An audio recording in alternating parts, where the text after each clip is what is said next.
Welcome back to ABC News Live. First, the Olympic men's triathlon was scheduled to get underway today, but water quality in Paris's famed Seine River has postponed it until Wednesday. Today is now expected to be the hottest day of the year there, with outdoor events including beach volleyball and tennis really feeling the heat. Foreign correspondent James Longman is there with the latest.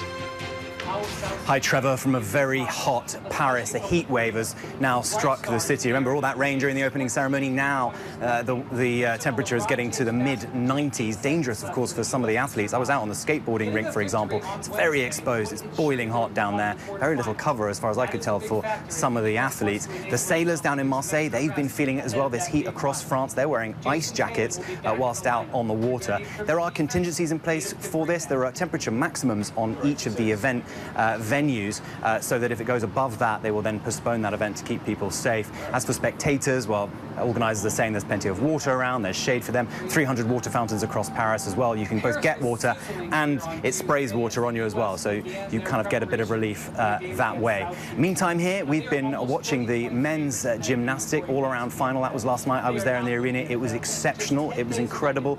Stephen Nedrzik was the US team member who only joined the team to perform on the pummel horse because his difficulty is so high. It meant that essentially that Team USA could walk into the arena with difficulty points baked in, and he managed it. He stuck that landing. The crowd went wild. They got their bronze, the first time they've medaled since 2008. Tonight, we'll all be watching Simone Biles and the US women go out in the all-round gymnastics as well. But one slightly irritating story for these games is the triathlon. It's been postponed multiple times because of the bacteria levels in the Seine. Organisers say it's because of all the rain they've had, but this has been an ongoing issue for months now here in Paris about whether or not the triathlon can take place.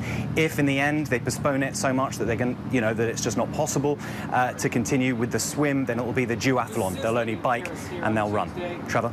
All right, James Longman in Paris. James, thank you very much. We want to bring in ABC News contributor and USA Today columnist Christine Brennan for much more on this from Paris as well. So, Christine, whether the Seine would be clean enough for open water swimming events is not really a new issue here. This is something that officials have been talking about for months. Does this seem like they were still caught off guard? They didn't have a backup plan? Trevor, I am stunned, having covered all these Olympics as I have, that they didn't have a backup plan and they are not able to go to it today. You've got people coming in from all over the world that buy tickets for a certain day. They don't necessarily stay the entire 2 weeks of the Olympics.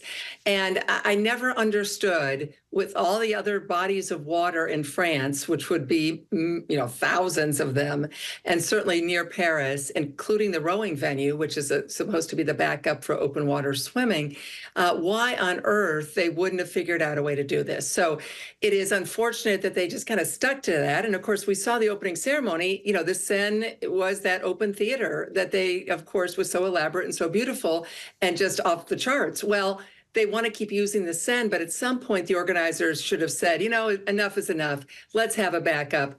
And it's really stunning to me that they did not do that. Well, Christine, I know you're keeping an got on all the different events. So what's the big story so far, and what do you keep an eye out for today? Trevor, I've been at swimming, and Katie Ledecky, who got the bronze, nothing necessarily wrong with that, in the 400, she qualified first by a mile in the mile. The 1500, that's, of course, one of her specialties. She'll swim that tomorrow night and is favored to win the gold. And, the women's basketball is being watched because of someone who's not there. And sure enough, it was the smallest crowd for the U.S. women against Japan, an easy win for the U.S. women. Smallest crowd of all the women's basketball games in the same arena yesterday. And we'll be watching that. And also not a very big press corps. If a certain someone wearing number 22 named Caitlin Clark had been here, it would have been a whole different story for the advancement of women's sports around the world. Yes, I do imagine so. And to bring it back to that delayed triathlon, Christine, as you know, athletes are very much creatures of habit in terms of preparation. How big of a deal is this going to be for these athletes who've trained for years for this event, and now they've got to throw off their whole routine? It's a great point. And we see it a lot in the Winter Olympics when skiing events are postponed. And these athletes know this, they understand, but this happens when the elements or the weather can be difficult. Again, in skiing, it happens a lot at the Olympic Games. But this is one, again, that they could control and obviously didn't. Having said that, you and I know about it.